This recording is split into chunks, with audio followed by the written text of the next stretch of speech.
আমার নাম তিশা। আমার স্বামী সৌদি আরবে ড্রাইভারের কাজ করেন, তাই তার অনুপস্থিতি প্রতিনিয়ত অনুভব করি। রাতে কখনো রোমান্টিক গল্প বা সিনেমা দেখি, যা মনে এক ধরনের আবেগ জাগায়। তবে সেই অনুভূতিগুলো কিভাবে পূরণ করব বুঝে উঠতে পারি না।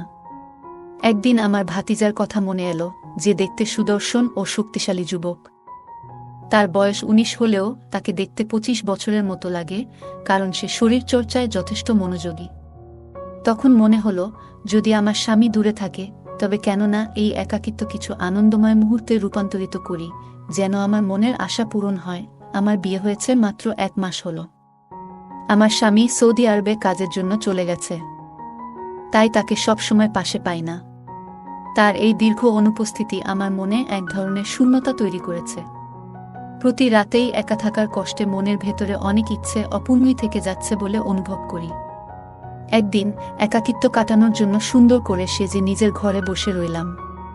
তখন মনে হলো, আমার ভাতিজার সাথে কিছু সময় কাটালে হয়তো মন কিছুটা ভালো লাগবে। তাই তাকে ঘরে ডেকে কিছু কথা বলার চেষ্টা করলাম। আমাকে দেখে সে হাসল এবং বলল, আপনি যা বলতে চান খোলাখুলি বলুন। আমি সব শুনতে প্রস্তুত। তার এমন উন্মুক্ত মনোভাব দেখে একটু অবাক হলেও মনে শান্তি পেলাম, কারণ এতদিন নিজের অনুভূতিগুলো কারো সঙ্গে ভাগাভাগি করতে পারিনি। অবশেষে আমরা দুজন গল্প করতে করতে সময় কাটানোর সিদ্ধান্ত নিলাম। এটি আমাদের দুজনের জন্যই স্বস্তি এবং আনন্দের মুহূর্ত হয়ে উঠল। এরপর সে আমাকে ছোটবেলা থেকেই আমার বিয়ের প্রতি একটা আকর্ষণ ছিল। প্রায় ১২ বছর বয়স থেকেই মনের মধ্যে এক ধরনের আকাঙ্ক্ষা তৈরি হয়েছিল। স্কুল ও কলেজে বন্ধুরা মজা করে বিভিন্ন রোমান্টিক গল্প বা হিন্দি সিনেমা দেখাত, যা দেখে নিজের আবেগ সামলানো কঠিন হয়ে পড়ত। এতে বিয়ের প্রতি ইচ্ছা আরও গভীর হতে থাকে। তবে দেখতে খুব সুন্দর না হওয়ায় বেশ কিছু বিয়ের প্রস্তাব এসেও ফিরে যেত, যা আমাকে হতাশ করত। বিয়ের ইচ্ছা যতই বাড়ছিল, ততই বিয়ের জন্য অপেক্ষা দীর্ঘ হচ্ছিল। অনেক খোঁজাখুঁজির পর অবশেষে আমার বাবা মা একটা প্রস্তাব পেলেন এবং দ্রুত বিয়ের সিদ্ধান্ত নিলেন। ছেলেপক্ষেরও তাড়াহুড়ো ছিল, আর আমিও আগ্রহী ছিলাম। ১ মাসের মধ্যেই আমাদের বিয়ে হলো।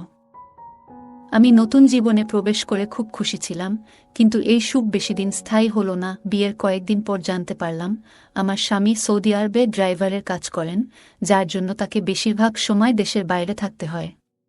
যখন শুনলাম তিনি ১ মাস পরেই আবার সৌদি আরবে ফিরে যাবেন, আমার মন ভেঙে গেল। আর আমি চোখের জল আটকাতে পারলাম না। তার অনুপস্থিতি সত্ত্বেও নিজের অনুভূতিগুলো নিয়ন্ত্রণ করার চেষ্টা করছিলাম, তবে তার কাছাকাছি থাকার আকাঙ্ক্ষা আমাকে অস্থির করে তুলেছিল। প্রতিদিন রাতে ঘুমাতে পারতাম না।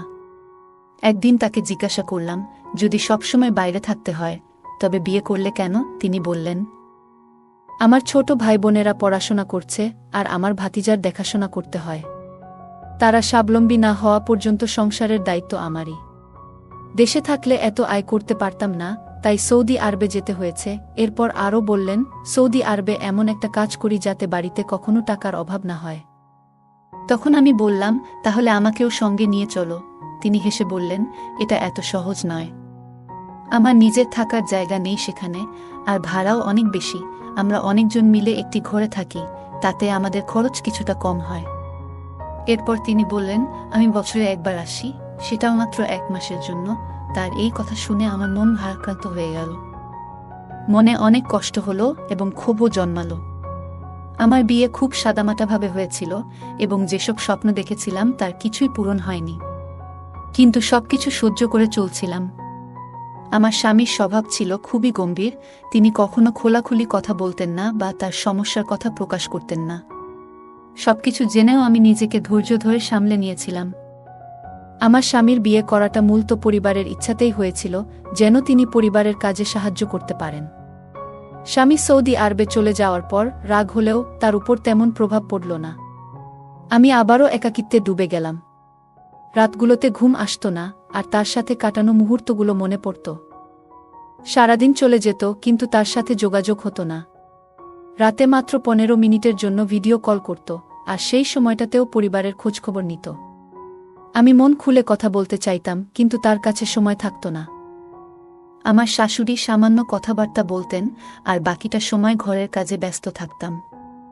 আমার ছোট ভাতিজা মাঝে মাঝে আমার সাথে কথা বলতো, যা কিছুটা সান্ত্বনা দিত। শাশুড়ি রাতে তাড়াতাড়ি ঘুমিয়ে পড়তেন, ফলে আমি আর ভাতিজা একাই থাকতাম। স্বামীর ছোট ভাই বোনেরা বাইরে পড়াশোনা করত, তাই আমরা প্রায় রাতের খাবার একসাথে খেতাম। আমার ভাতিজা খুবই প্রাণোচ্ছল ছেলে, সারারাত তার বিশ্ববিদ্যালয়ের গল্প শোনাত, যদিও আমার তেমন আগ্রহ ছিল না।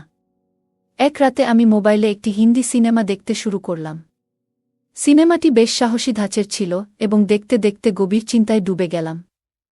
পরের দিন সকালে ঘুম থেকে উঠেও রাতের সেই সিনেমার কিছু দৃশ্য মনে ঘুরছিল।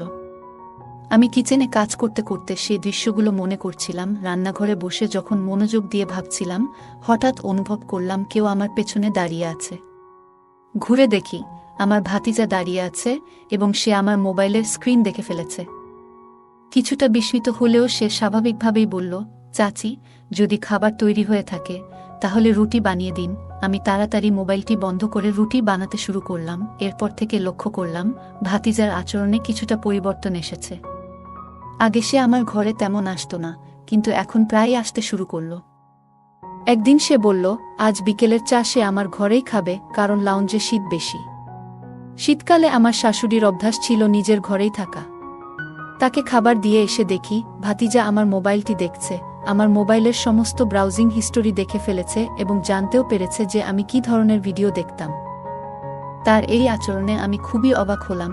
সে কে যে আমার মোবাইল চেক করবে? আমি চায়ের ট্রেটা বিছানার ওপর রাখলাম এবং নিজের মোবাইলটি ভাতিজার হাত থেকে নিয়ে পাশে রেখে দিলাম। চা খেতে খেতে ভাতিজা হেসে আমাকে জিজ্ঞাসা করল, চাচি, আপনার কী ধরনের সিনেমা পছন্দ? তার এই প্রশ্ন শুনে আমি কিছুটা অপ্রস্তুত বোধ করলাম এবং বললাম, তোমার প্রশ্নের অর্থ কি? সে হেসে ব্যাখ্যা করল, মানে আপনার কি অ্যাকশন মুভি ভালো লাগে নাকি রোমান্টিক? আমি তার দিকে তাকাতেই সে বলল, রোমান্টিক সিনেমার মধ্যে একটা আলাদা ব্যাপার আছে, বিশেষ করে হিন্দি সিনেমায়। আমি চুপ থাকায় সে নিজেই আবার বলল, চাচি, আপনি চাইলে আমাকে বন্ধু ভাবতে পারেন। ভাতিজা চাচির মধ্যে বন্ধুত্ব তো হওয়াই সাচাচিক, আর আপনার একাকিত্বে আমিও পাশে থাকতে পারি। তার কথা শুনে কিছুটা লজ্জা পেলাম এবং বললাম, আমার মাথায় একটু ব্যথা করছে। তুমি চা তোমার ঘরেই গিয়ে খাও। বন্ধুত্বপূর্ণ থাকার চেষ্টা করলেও কিছুটা অস্বস্তি অনুভব করছিলাম। তার আচরণে বিরক্ত হয়ে কড়া ভাষায় বললাম, এখান থেকে চলে যাও, চা নিজের ঘরেই খাও। সে কিছু না বলে কাপ হাতে নিয়ে চলে গেল। সাধারণত সে মাঝে মাঝে মজা করত, কিন্তু এরপর থেকে কিছুটা চুপচাপ হয়ে গেল। পরদিন সকালে রান্নাঘরে নাস্তা বানাচ্ছিলাম, হঠাৎ শুনলাম সে ঘর থেকে চাচি চাচি বলে ডাকছে। ঘরে ঢুকে দেখি সে শার্টের বোতাম লাগানোর চেষ্টা করছে। আমাকে দেখে বলল, চাচি, আমার বোতাম খুলে গেছে, একটু সাহায্য করবেন? কিছুটা দ্বিধা নিয়ে তার বোতাম লাগাতে শুরু করলাম। কাজ করতে করতে লক্ষ্য করলাম সে মনোযোগ দিয়ে আমার দিকে তাকিয়ে আছে, যা আমাকে অস্বস্তিতে ফেলছিল। একসময় আমার চুলের একগুচ্ছ সামনে এসে পড়লে সে নরমভাবে সেটি সরিয়ে কানের পেছনে রেখে দিল। আমি চমকে একটু পিছিয়ে এলে সে হেসে বলল, চাচি, শুধু চুল সরিয়ে দিলাম, এতটা ঘাবড়ে গেলেন কেন? আমি দ্রুত বোতাম লাগানো শেষ করে নিজের ঘরে চলে এলাম। আমার মনে কিছুটা অস্বস্তি হচ্ছিল, তবে আমি নিজেকে সামলে নিলাম। আমি অনুভব করছিলাম যেন ভাতিজা আমার কাছাকাছি আসার চেষ্টা করছে, আর এ কারণেই আমি একটু দূরত্ব বজায় রাখতে চেষ্টা করছিলাম। এক রাতে যখন গভীর ঘুমেছিলাম, হঠাৎ মনে হলো কেউ যেন আমাকে গভীর মনোযোগ দিয়ে দেখছে। এই অস্বস্তিতে আমার ঘুম ভেঙে গেল। ঘরে শুধু মৃদু নাইট ল্যাম্পের আলো জ্বলছিল। চারপাশে তাকিয়ে দেখলাম আর ভাবলাম কেন আমার এ ধরনের অস্বস্তি হচ্ছে। তারপর আমার দৃষ্টি ঘরের জানালার দিকে গেল, যা সাধারণত বন্ধ থাকে, কিন্তু আজ খোলা ছিল। আমি একটু অবাক হয়ে গেলাম, কারণ আমি সাধারণত জানালাটি খুলি না। জানালাটি বন্ধ করতে উঠতেই মনে হলো হয়তো কেউ ভাতিজার ঘরে ঢুকেছে, যা দেখে আমার মনে এক ধরনের অজানা ভয় তৈরি হলো। নিশ্চিতভাবেই ভাতিজাই হবে, যদিও আমি তাকে দেখিনি। তখন আমি আমার ঘর থেকে বেরিয়ে শাশুড়ির ঘরে গেলাম, তাদের পাশে গিয়ে শুয়ে পড়লাম। তবে তারা এত জোরে নাক ডাকছিলেন যে সেখানে আর থাকতে পারলাম না এবং বাধ্য হয়ে নিজের ঘরে ফিরে এলাম। সকালে নাস্তার সময় ভাতিজা আমাকে বারবার লক্ষ্য করছিল। তারপর সে বলল, চাচি, আপনাকে তো চাচার কথা অনেক মনে পড়ে নিশ্চয়ই? আমি বললাম, হ্যাঁ, অবশ্যই অনেক মনে পড়ে। তখন সে বলল, তাহলে নিশ্চয়ই রাতের বেলা অনেক সময় ঘুম আসে না আপনার? আমার ভাতিজা একদিন এমন কথা বলল যে, চাচাকে তো আপনি অনেক মিস করেন, তাই না? তাহলে ঘুমানো নিশ্চয়ই কষ্টকর হয়। তার এই কথায় আমি বেশ বিরক্ত হয়ে গেলাম। আমি তাকে কঠোরভাবে বললাম, তুমি আজকাল খুব বেশি কথা বলছো, এভাবে কথা বলা বন্ধ করো। আমার কথা শুনে সে চুপচাপ সরে গেল। পরের রাতে দেখি আমার ঘরের জানালা অদ্ভুতভাবে খোলা, আর জানালার কাছে ভাতিজাকে দাঁড়িয়ে থাকতে দেখি। এটা দেখে আমার খুব খারাপ লাগল। পরের দিন তাকে জিজ্ঞাসা করলাম, তুমি আমার ঘরের জানালার কাছে কেন এসেছিলে? সে মৃদু হেসে বলল, চাচি, আপনাকে ঘুমাতে দেখে খুব ভালো লাগছিল। তার এই কথা শুনে আমার খুব রাগ হলো এবং বললাম, এবার থেকে এমন কিছু করলে তোমার চাচাকে জানাবো। সে আমার কথা শুনে একটু বিরক্ত হয়ে চলে গেল। পরের রাতে যখন আমি ঘুমাচ্ছিলাম, হঠাৎ মনে হলো কেউ আমার ঘরে আছে। চোখ খুলে দেখি ভাতিজা আমার ঘরে খুব কাছাকাছি দাঁড়িয়ে আছে। আমি ভয়ে ও বিস্ময়ে বললাম, তুমি এখানে কি করছো? সে বলল, ঘরের দরজা খোলা ছিল তাই ঢুকে পড়লাম। আসলে চাচা যখন এখানে নেই তখন আপনার খেয়াল রাখতে ইচ্ছে হয় আমার। এই কথা শুনে তাকে সাবধান করে বললাম যেন এমন আচরণ আর না করে এবং সীমার মধ্যে থাকে। সে আমার কথা শুনে ঘর থেকে চলে গেল। এরপর থেকে আমি সবসময় সতর্ক থাকি এবং তাকে তার নিজের জায়গায় থাকতে বুঝিয়ে দিয়েছি। পরের রাতে যখন ঘুমাচ্ছিলাম, হঠাৎ মনে হলো কেউ ঘরে এসেছে। চোখ খুলে দেখি আমার ভাতিজা দাঁড়িয়ে আছে। সে আমাকে বিভিন্ন কথা বলতে থাকলো। সে বলল, বিষয়টা এত সহজ ছিল না চাচি। তার আচরণ ও মিষ্টি কথাগুলো যেন আমাকে অসহায় করে দিয়েছিল। এর আগে আমি কিছু বুঝে ওঠার আগেই সে আমাকে এক অদ্ভুত জালে জড়িয়ে ফেলেছিল। হঠাৎ সে আমার মুখে হাত রেখে বলল, কেউ যদি দরজা দিয়ে চলে আসে? তুমি যে দরজা খোলা রেখেছ সেটা কি আমার জন্য? তার কথা শুনে আমি বিস্মিত হয়ে ভাবছিলাম, কখনো তো এমন অনুভূতি আমার মধ্যে আসেনি। আমি তাকে সবসময় নিজের সন্তানের মতোই ভেবেছিলাম। তবে সত্যটা হলো, সে যেন এক প্রজ্বলিত আগুনের মতো এবং এই আগুন থেকে দূরে থাকাই ভালো, কিন্তু আমি পারলাম না। এই ঘটনা আমার জীবনে এক অস্থিরতা এনে দিল। আমি অশ্রু মুছতে মুছতে তাকে বললাম, তুমি যা করেছ তা ঠিক হয়নি। আমি এই ব্যাপারে আল্লাহর কাছে প্রার্থনা করব যেন তিনি তোমাকে শাস্তি দেন। সে বলল, তুমি যেসব সিনেমা এবং গল্প দেখো সেগুলো কি? চাচি যান, তোমার চোখেও তো ওসব চলতে থাকে। বলেই সে চলে গেল। আমি কখনো চাইনি যে এরকম কিছু আমার সাথে হবে। পরের দিন আমি কোনো কিছু না বলে মায়ের বাড়ি চলে গেলাম। মনে মনে ভেবেছিলাম, আমি কি আমার স্বামীকে সবকিছু জানাবো? আমি এতদিন এই কথা কাউকে বলিনি। কিন্তু পরের দিন আমার একজন বন্ধুর সঙ্গে দেখা হলে আমি তাকে পুরো বিষয়টি খুলে বললাম। তিনি বললেন, তোমার শুরু থেকেই তুমি তোমার ভাতিজায়ের প্রতি খুব বেশি খোলামেলা ছিলে। আর যদি তুমি এই ঘটনা তোমার স্বামীকে বলো তাহলে সে তোমার কথা বিশ্বাস করবে না, বরং তোমাকে খারাপ মানুষ হিসাবে ধরে নিবে। তাই এটা এখানেই গোপন রাখো। সে আমাকে পরামর্শ দিল, স্বামীকে বলি আমাকে সৌদি আরবে নিয়ে যেতে, যাতে আমি তার সঙ্গে থাকতে পারি। এই পরামর্শ মেনে স্বামীকে বললাম, যদি তিনি না নিয়ে যান তবে বিচ্ছেদের কথা ভাবতে বাধ্য হব। তিনি রাজি হলেন এবং আমাকে সৌদি আরবে নিয়ে এলেন। সেখানে এসে একটি স্কুলে শিক্ষকতার চাকরি পেলাম। ছোট একটি ফ্ল্যাট ভাড়া নিলাম এবং বাড়ি ফেরার পরিকল্পনা বাদ দিলাম যখন বুঝতে পারলাম আমার চিন্তাভাবনা শুদ্ধ হচ্ছে এবং ভুল পথে যাচ্ছি। তখন মোবাইল থেকে সব অপ্রয়োজনীয় ভিডিও ও সিনেমা মুছে দিলাম।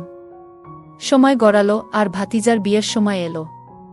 বাড়ি ফেরার সময় আমি বললাম, আমি এখানেই থাকব এবং অপেক্ষা করব। আমার স্বামী একা বাড়ি গিয়ে 1 সপ্তাহ পর ফিরে এসে বললেন, আমি তোমাকে মিস করছিলাম। 6 মাস পর শুনলাম ভাতিজার স্ত্রী অন্যের সঙ্গে ধরা পড়েছে। এতে আমি শান্তি পেলাম, কারণ আল্লাহ তাকে শিক্ষা দিয়েছেন। ধৈর্য ধরে অপেক্ষার পর আল্লাহ আমাকে সন্তানও দিলেন। আমি যমজ সন্তান পেয়েছি এবং তাদের সঠিকভাবে বড় করার চেষ্টা করেছি। বর্তমানে আমি আমার পরিবারের সঙ্গে সুখী জীবন কাটাচ্ছি। গল্পের নারী তার ভাতিজার প্রতি অতিরিক্ত খোলামেলা আচরণের জন্য সমস্যায় পড়েছেন, যা থেকে বোঝা যায় যে আত্মীয়দের সঙ্গে সম্পর্কের ক্ষেত্রে সতর্ক থাকা জরুরি। আল্লাহর কাছে ধৈর্য নিয়ে প্রার্থনা তাকে কঠিন পরিস্থিতি সামলাতে সহায়তা করেছে। কঠিন সময়ে প্রার্থনা ও ধৈর্য আমাদের শক্তি যোগায়।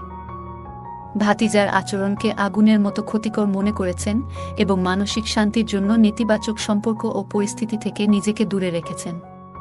তিনি অপ্রয়োজনীয় ভিডিও ও সিনেমা এড়িয়ে পবিত্র ও আত্মনিয়ন্ত্রিত জীবন বেছে নিয়েছেন। এ সিদ্ধান্তের মাধ্যমে তিনি জীবনের মান উন্নত করতে আত্মনিয়ন্ত্রণের গুরুত্ব উপলব্ধি করেছেন। পরে ভাতিজার স্ত্রীর বিশ্বাসঘাতকতা দেখে আল্লাহর ন্যায় বিচারের প্রতি তার বিশ্বাস আরও দৃঢ় হয়েছে, যা তাকে শান্তি দিয়েছে। বন্ধুরা, গল্পটি ভালো লাগলে ভিডিওটি লাইক ও চ্যানেলটি সাবস্ক্রাইব করুন। বেল আইকনটি প্রেস করুন যাতে নতুন ভিডিওর নোটিফিকেশন পান। ধন্যবাদ।